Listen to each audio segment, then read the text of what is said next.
the scriptures for Kali Yuga. This is all new to me too. So has anybody ever heard the verse, Harinama, Harinama, Harinama Eva Kevalam, Kalo Nasteva, Nasteva, Nasteva, Gantir. You heard this one? So in the age of Kali, this is an age of quarrel and hypocrisy. Right? And in this age, it says 3 times, Kalo Nasteva, Nasteva, Nasteva. Harinama, Harinama, Harinama. So anything that's repeated 3 times in the Shastra means, it means that you have to pay particular attention. Because when it's repeated 3 times, it means there's special emphasis on this program. So way back in the early 70s, when I started running across the Hare Krishna devotees, around 1972, I got back to Godhead magazine. And I remember opening the magazine and looking inside, and it had a big, beautiful page. And it said, Hare Krishna, Krishna Krishna, Hare Hare, Hare Rama, Hare Rama, Rama Rama, Hare Hare. And at the bottom, it said, chant Hare Krishna and be happy. Sounds pretty simple. Anybody can do, right? Anybody can do. So, this concept of chanting Hare Krishna and becoming happy is a novel idea that now tens of millions of people have taken up. Have you noticed? I think we started out with just a few little temples, and now there's over 800 temples worldwide that are being built every day. Right here in Tennessee, we have 2 Hare Krishna temples, and I don't know how many home programs, but I could remember going to Vrindavan in the 70s, and I saw in Vrindavan that Vrindavan looked very much like it did when Krishna was there. There had been no improvements. Actually, Jamuna River was running beautifully clear. You see the sandy bottom. And the temples that were there from the Goswamis were there.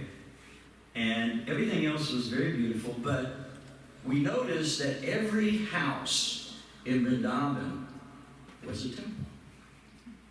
And in the front yard, when we would go around the city, we would notice that each family had their own actors. They had their own personal Krishna. And they had Radha, they had the cowherd boys, and they were enacting wonderful pastimes that you could stop and witness in front of their homes. Do they still do that? They're not doing that? No, some do. But it was wonderful because every single house, they said that in Vrindavan there's 5,000 temples at that time. And that meant there were 5,000 people or families living in Vrindavan at that time. Because every single home was a temple.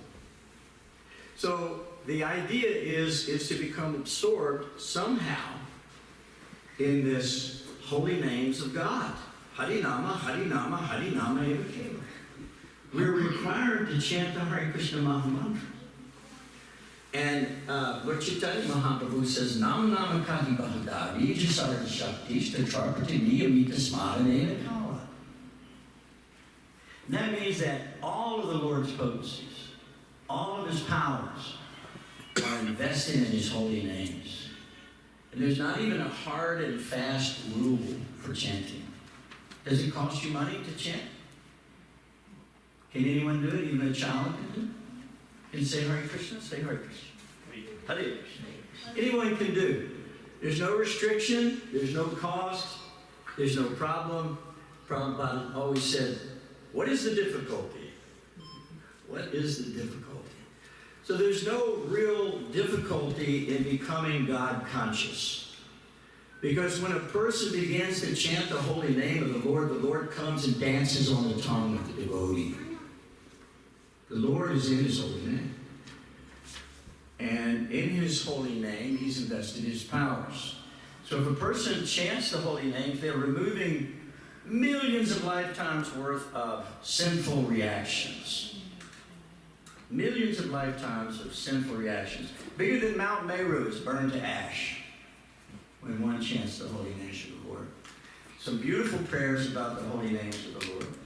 And we should, if anybody has anything they want to add to the conversation or bring to the conversation, Chapter Shekar, please do, because we're talking about this Kali Yuga and the difficulty. We're crossing over the ocean of nescience. We're crossing over the ocean of darkness, which is filled with dangerous aquatics, right? If you drive down the interstate, every single billboard that you see is inviting you to enjoy Maya. Smoke this, and you'll be happy. Drink this, and you'll finally attain samadhi. Buy this certain brand of clothing, and you'll be the coolest. Maybe you can become Krishna. That's the idea. So they're promising us so much, but what are they delivering? What are they delivering? Dissatisfaction. Dissatisfaction. I heard some time ago that in school, children are killing one another over tennis shoes because they believe that tennis shoes can bring ultimate satisfaction. Isn't that interesting? And the whole world is based around, if you have more money, then you'll finally be satisfied. If you can only become more beautiful. So they're going now and they're having these surgeries done and so many things to enhance their beauty so that everyone will become attractive. So that they can finally become the most beautiful, wise, wealthy, powerful, famous, and humble. Don't forget that. So they're showing some humility, right? But it's all nonsense. It's all Maya. Because whenever anything is used in the service of one's own self, it becomes your prison. It becomes your karma. And it can be good karma, or it can be bad karma. But all karma brings one to a state of suffering in the material world. Brahma, Bhuvanal, Loka. It doesn't matter if you're at the highest or the lowest planet.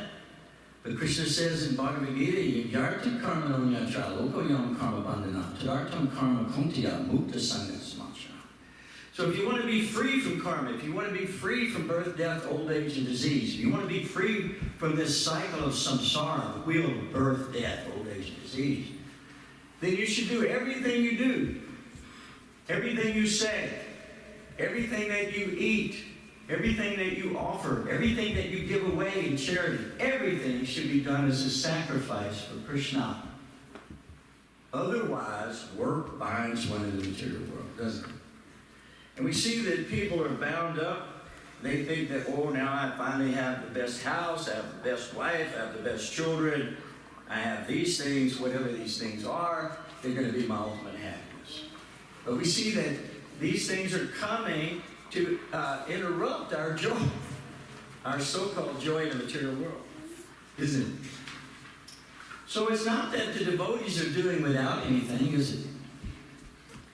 We're not doing without anything. As a matter of fact, we're the happiest. Why? Because we're giving everything back to Krishna. All that we eat, all that we offer, all that we give away, we do in a sacrifice to the Lord. We're enjoying just like the karmis. Actually, much more than the karmis. Because they're eating foods in the mode of ignorance, they're eating food in the mode of passion, and very little food in the mode of goodness. But we're eating food in the mode of pure goodness, sudasattva. That means there's absolutely no karmic reaction. We're eating this nice prasad later. However, if you prepare food for personal sense enjoyment, Krishna says you eat only misery. Only misery. Because no matter what you do in the material world, it leads still to this repeated birth and death. Okay? Now, I had 2 children. Looks like you guys have some kids here, right? So when my children were very little, they used to bring every disease home to me all the time. Because they have to build their immune system. You guys can't help it, okay? It's not your problem. But you're bringing it home to the parents, right? I just spent 2 weeks suffering in the bed. It was terrible. Did I want it? No. Was it forced on me? Yes. Why? Just this association in this material body brings about these situations, right? So the idea is that if you want to take another birth, you can have a brand new, beautiful body. Now my body's getting older. It used to be very young like yours, right? Every 7 years you get a brand new body. Every cell is replaced in the body. So every 7 years, you get a brand new body. Chandrasekhar and I, we've had at least 7 bodies. Has anybody that we've had satisfied us? Have we been satisfied? A friend looked at me the other day. He hadn't seen me for a few months. He said, "Dude, you really got old." Yes, and we did, didn't we? We all got old. And you know, it's a funny thing when you look and you see that Krishna is time. He says, "Time I am, the destroyer of all the worlds, and I've come to engage all people." So it doesn't matter, you may live 3.11 trillion years, like Brahma, you still have to give up the body. No. How many? 311 trillion. Oh, I thought I said that. 311? He said 3 point. Billion. 311 trillion. Yeah.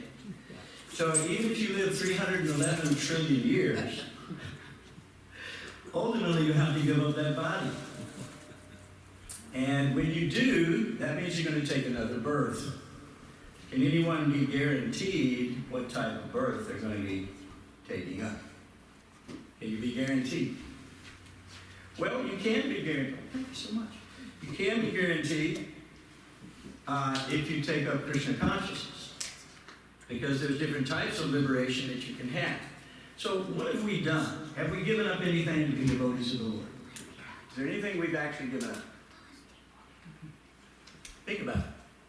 All we've done is added 1 in front of the zeros that our life gives. That 1 now makes the more zeros you have, the wealthier you become. Right?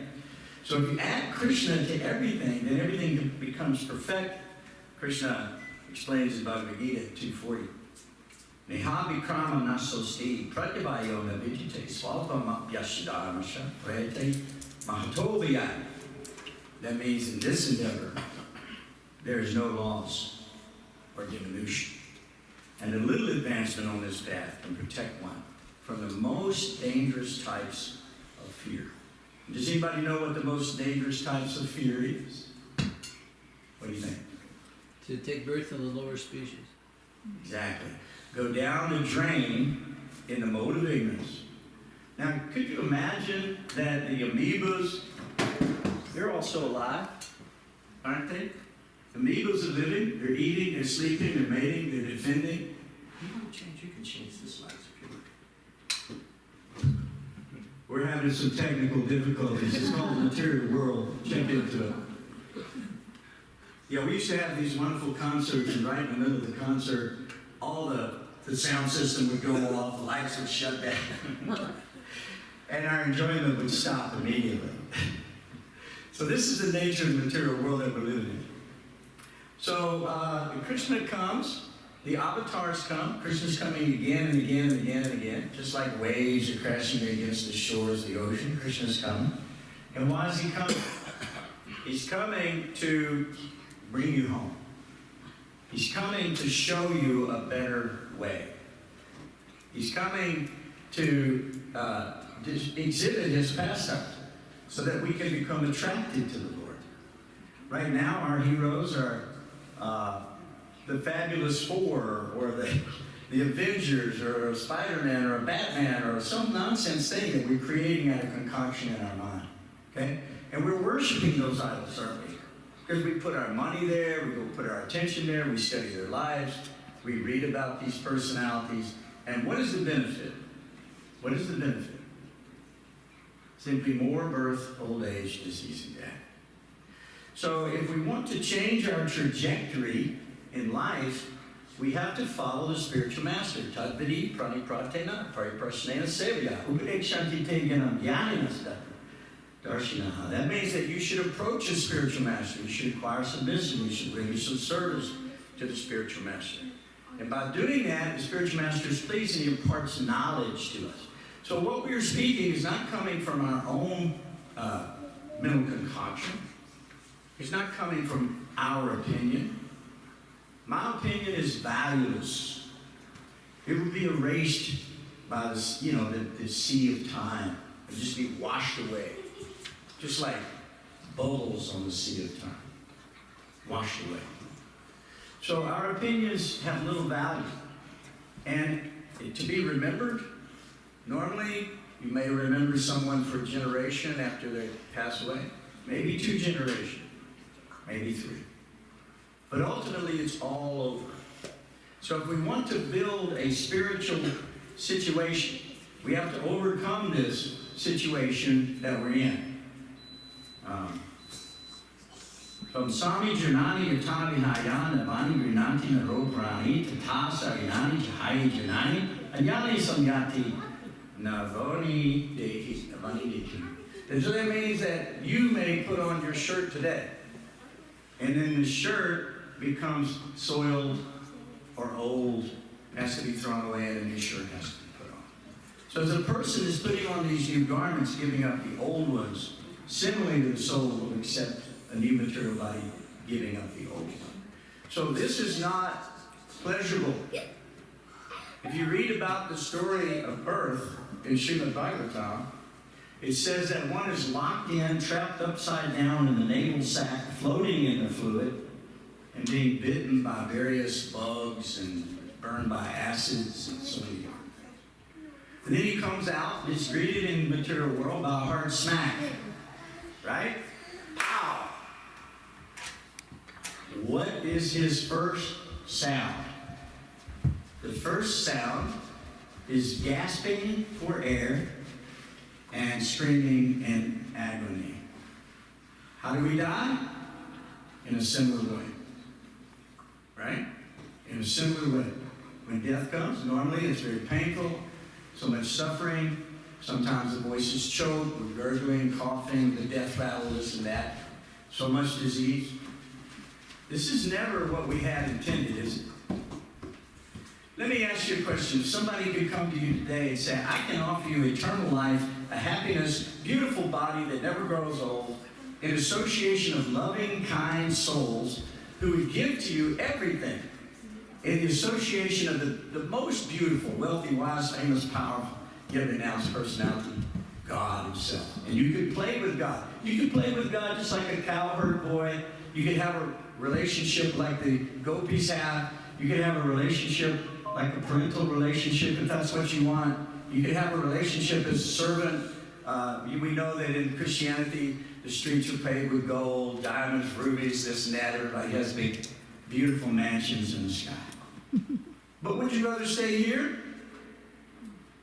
and take your chances? Prabhupada says this place is a razor's edge.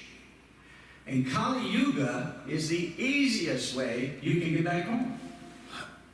Even the demigods envy those human bodies that we have here. Because Lord Chaitanya Mahaprabhu, Krishna's been here recently, Lord Ramchandra's been here fairly recently, and what they have done for us. All we have to do is surrender, but with Lord Chaitanya Mahaprabhu and Nityananda, you don't even have to surrender. You just have to hear, you have to chant, you have to remember, right? It's 9 devotional processes that we can all be involved in. And when we do that, we perfect our existence. Right? So the idea is to simply add one thing to your world. And so when Krishna came, he spoke Bhagavad Gita. And in Bhagavad Gita, all the answers of life are there. Every question you've ever had that never was answered by anybody else is answered in Bhagavad Gita. I remember when I was in school, I studied philosophy, and I also studied religion, theosophy, theology, altruism, all this stuff, and tried to find the answers to life there. But I couldn't make any sense of it. And I even read Gandhi's Bhagavad Gita. And I read Aldous Huxley's Bhagavad Gita. Didn't make a bit of sense to me. Did not change my life at all. But when I got Bhagavad Gita as it is, and I sat down and read it, I couldn't stop reading it because my hairs were standing on end. Tears were flowing from my eyes, and I was thinking, how is it that nobody's told me this truth? How is it that I've been so lost in darkness in this Kali Yuga?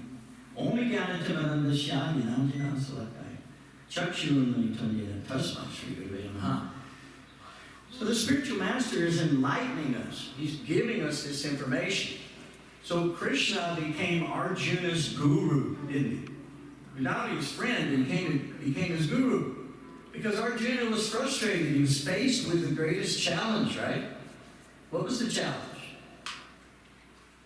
He was just about to have to kill all of his relatives, his teachers, his cousins, his uncles, his friends, his mentors, the people that he looked up to in this great fratricidal war that was just about to take place. So on this battlefield, Arjuna, undefeated, Pandava, what happened? His mouth dried up, his Bhogandiva slipped from his hand. Arjuna became confused, and he gave Krishna arguments, didn't he? What were those arguments? Better I give up all this. Why would I want a kingdom in the world with sovereignty like the demigods in heaven, when all that we would fight for is to be lost today? Krishna said, while speaking learned words, right? And this was a good argument that Arjuna had, wasn't it? Very good. From a materialistic point of view, it was an excellent argument. For the humanitarian, it was an excellent argument. For the altruist, wasn't it? For the philanthropist, it was a great argument. But Arjuna was about to change his dharma, wasn't he? He's Kshatriya, and he wanted to now renounce it all, become Brahman. So Krishna explains in Bhagavad Gita, better to do your dharma than try to change to someone else's, because it can't be perfected that way. You have to take your own dharma in your own life. And so Arjuna then was schooled by Krishna, and in that schooling, Arjuna was able to get the answers to life, not only for himself, but for everyone in every universe. This activity is going on in every universe. Krishna is in every universe, and he's performing these pastimes. And there's Arjuna. There's this army. We're conflict. It's about me, mine, I, those things that I regard as my personal possessions. But has anyone ever taken that with them? Or does it remain behind? It remains behind. So Krishna says, now buddhi bedam janaye ajnanam karma sanginam joshiyet sarva karmani vidvan yukta samachara. And that means that we should not disrupt the minds of the ignorant who are attached to fruit work, but instead we should encourage them in the way of devotion, in the spirit of devotion. Because when you add Krishna, you've added the solution. You've added the one missing ingredient that is left out of all lives. Is Krishna Indian? Is he meant just for the Hindus? Is he meant just... No. This knowledge is universal. Prabhupada said, like, if you're from India and you come to America and you study, are you concerned if your teacher is German or if they're from America or, Tennessee or they're from New York? You don't care. You're not thinking like that. You're thinking, what is the information that I can get from my teacher?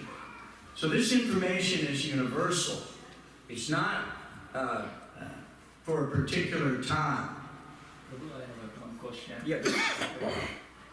I'm reading this 2.7 verse, where Prabhupada quotes, I can display that. But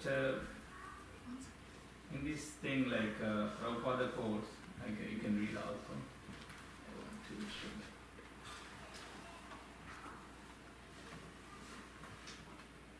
So same, it's a dharma. But, I want to show.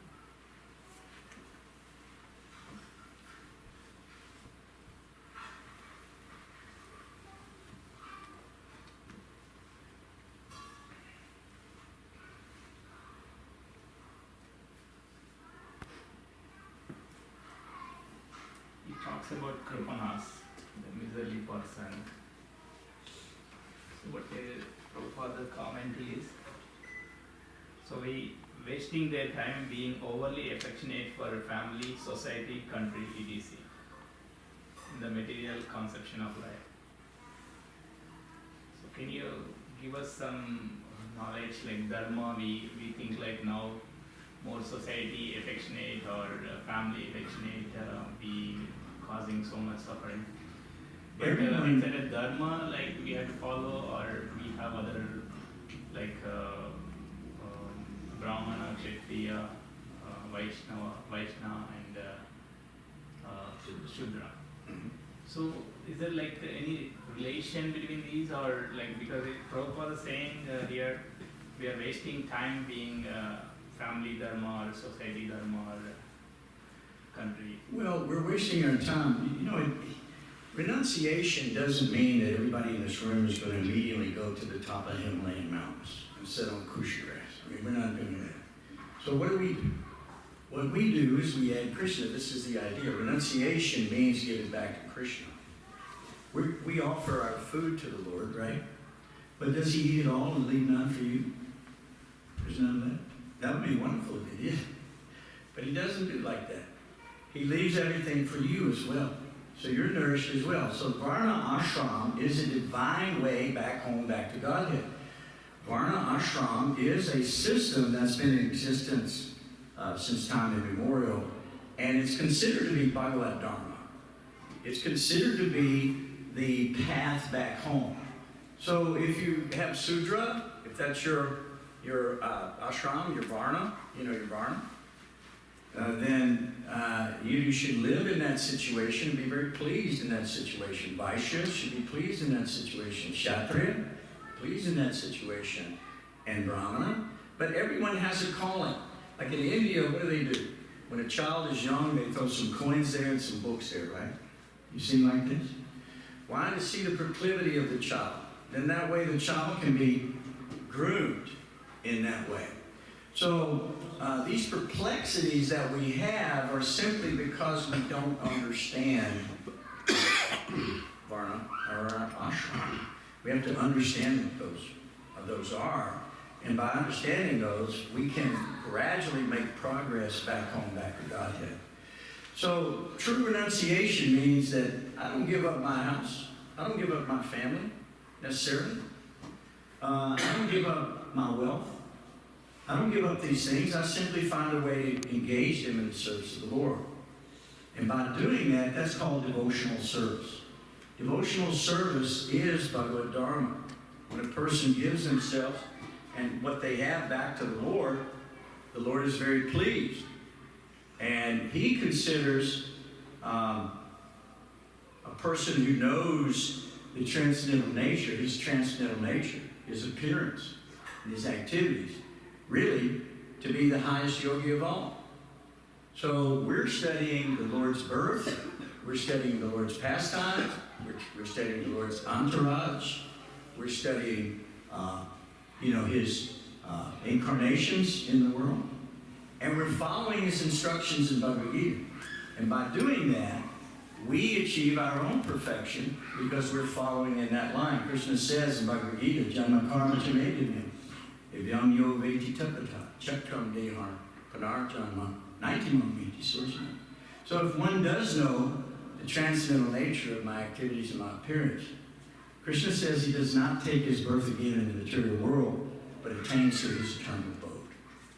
So this is a guarantee. This is a guarantee.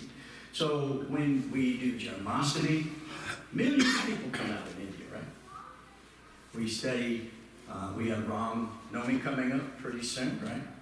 Study of Ram, his appearance in the world. Lord Chaitanya Mahaprabhu's appearance is on March the 3rd. We can understand his appearance as Lord Chaitanya Mahaprabhu. By studying these activities, while he's here in the world, at Adi, Madhyama, Anjalila, we can study beginning, middle, and the end of the Lord's life. We can see in Srimad Bhagavatam the Lord's activities. We can understand His various incarnations.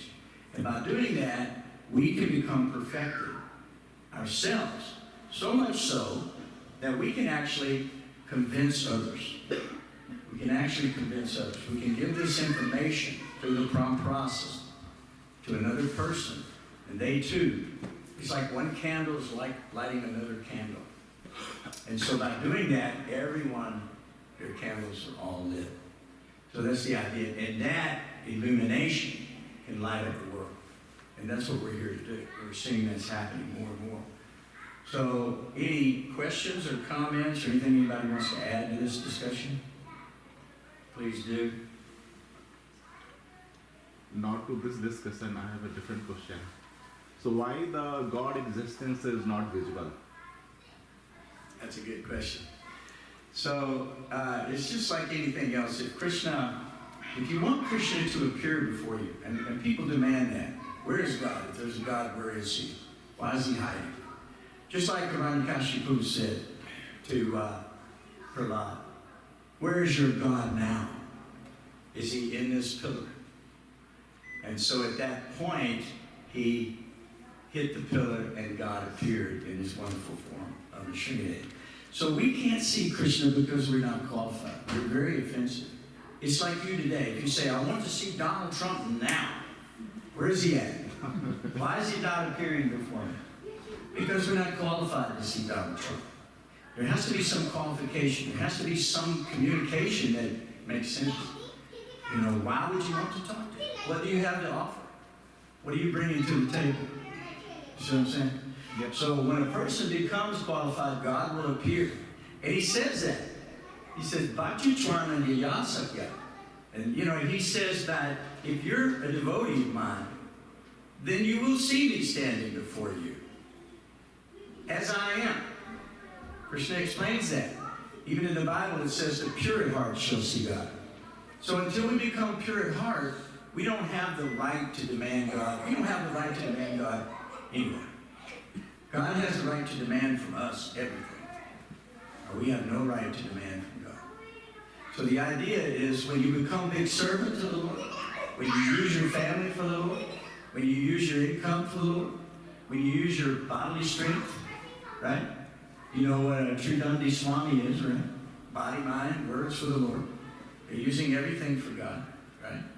Jesus Christ even said that. He recommended everybody become a sannyasi, didn't he? He said, because the greatest commandment is used everything, love the Lord thy God with all thy heart, thy mind, and thy strength. So that is this Tridandi concept that we're talking about, isn't it?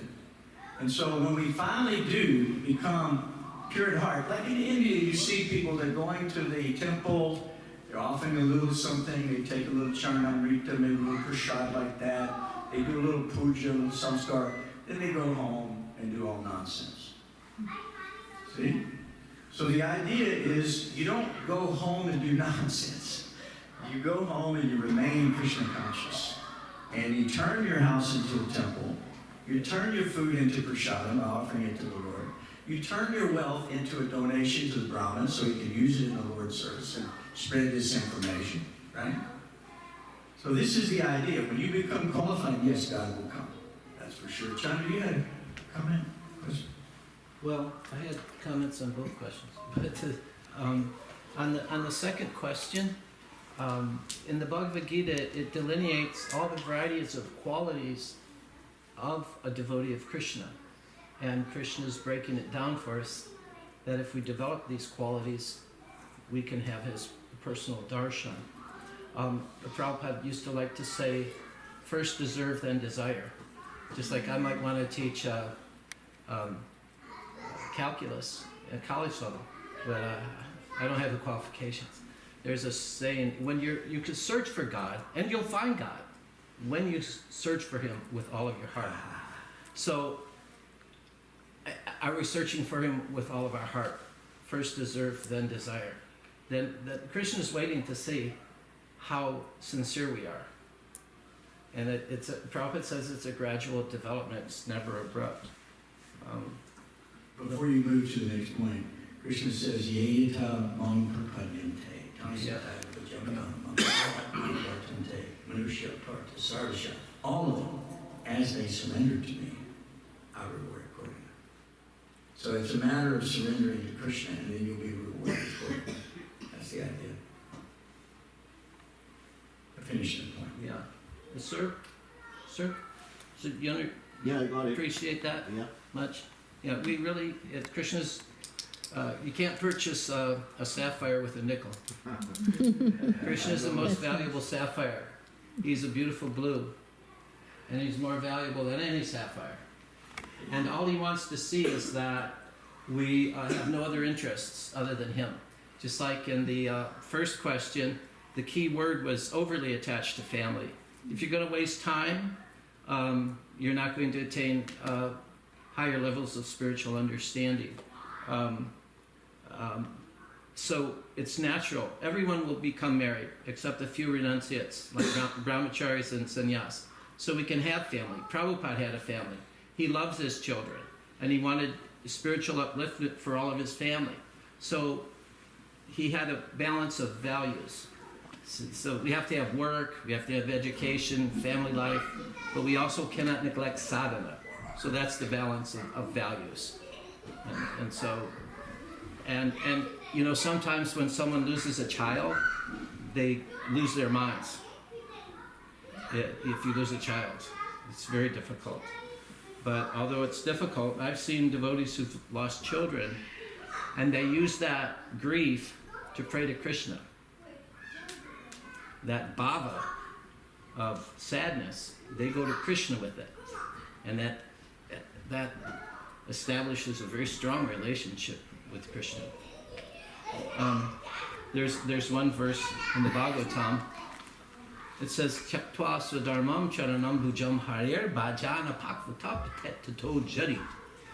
Jatra kvava bhadrona buddhimushakim kovart apto bhajatam swadharmataha." So the essence of that verse is just as they say in the Bible, what do you gain if you gain the whole world but you lose your soul? So if we're intelligent, we engage in various spiritual activities for upliftment and solve the real problems of life, not just the financial problems. There are bigger problems than that. Very nice. Anybody else have any other commentary? Question? Does that mean that we should not be aspirational towards our job growth, for the kids' growth and all, or just do the bare minimum and devote most of your times to bhakti? I don't think so.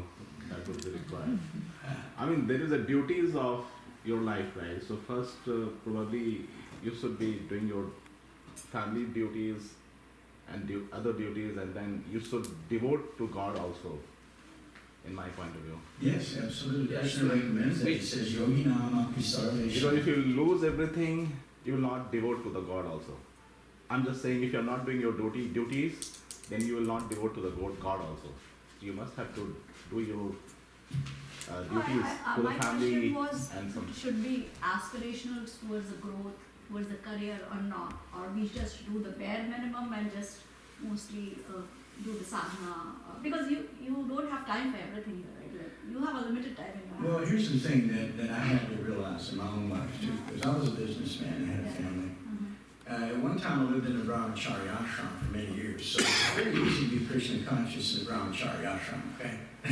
Because all you're doing is serving the spiritual master. You have no actual life. You have one cloth, your little doughy, whatever it is, you know. And if the spiritual master doesn't call you to eat, you don't eat. So in the brahmachari ashram, it's pretty easy to be Krishna conscious, you know, because your whole day is dedicated to the service of the Lord, specifically in distributing prasad, or doing Harinam Sankirtan, distributing books, whatever it might be. So I found when I took a job, a regular job, like we all probably have had, I had to make it devotional service. I had to turn that job into devotional service. I had to see a way that could be connected to Krishna. And if it could be connected to Krishna, then it wasn't a distraction. It was part of my devotional life. Okay? So if you see you have children and you just have them for sense gratification, if they disappoint you, you want to renounce them, you know, sometimes. But the point is, if you see that you're there to raise them as pure devotees of the Lord, then they become your devotional service. And if you're home, you spend a lot of time in your home, fixing your home, put an altar in your home. Invite Krishna to come and live in your home. Have an altar. Offer your food to the Lord. Everything that you do, everything can become devotional service. We're practicing yoga here. And what does yoga mean? It means union. It means to connect to make a reconnection. So what I was going to say, Krishna says in 647, Bhagavad Gita, very clear. Yogi nama api sarvesham madhyatinam taratmana shravan bhajate yomam same yuktatmato mataha. And what that means is that if you're going to practice yoga, what does Krishna think about your yoga? What does he want from your yoga? So he says, of all yogis, and we're talking about karma yogis, ashtanga yogis, we're talking about jnana yogis, right? But Krishna says, of all yogis, he who abides in me with great faith, worshiping me in transcendental loving service, that person is most intimately united with me in yoga, and that person is the highest of all. There's no one higher. So everyone here is connecting their lives. They're connecting their wealth. They're connecting their families. They're connecting their children. They're connecting their home. They're connecting their work. They're connecting everything. I was at the Jagannath Temple not too long ago, and one of my dear friends, he had his car dedicated to Krishna. That was his conveyance. It took him to the temple. It took him to work. It took him everywhere he went. It took him to buy a boga for the Lord. So it's your attitude that determines your altitude, you know. If you want to rise up in spiritual life, you have to change your attitude. You have to understand that none of this is mine. Everything belongs to Krishna. Even the body, even the breath, even the air that I'm breathing, everything is Krishna. Nothing is separated from Krishna, really. Even though he says this Maratarupa, this Mahatattva is separated energies, when you use it for Krishna, it becomes transcendental. It's no longer mundane. It's no longer mundane. So this microphone could be used to sing cinema song. It could be used to spread Krishna consciousness. Yeah. Just a comment to add to that is the way that I see it is we add the big stones in our life first.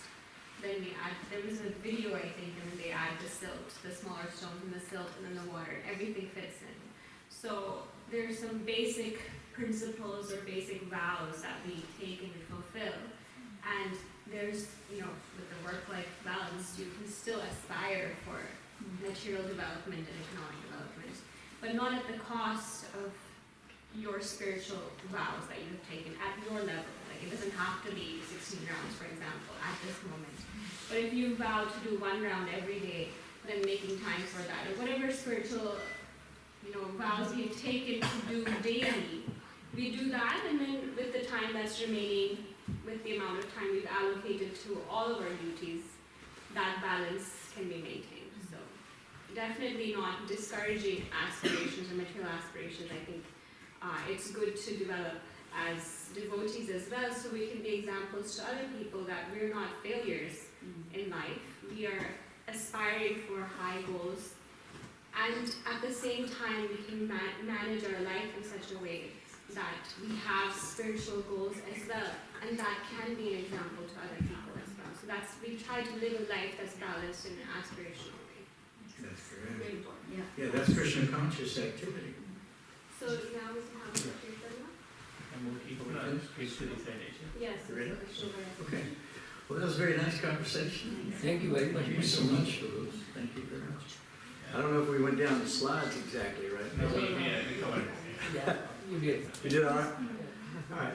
Yeah, big Hari Bol to Gayatri Prabhu. Hare Really Krishna.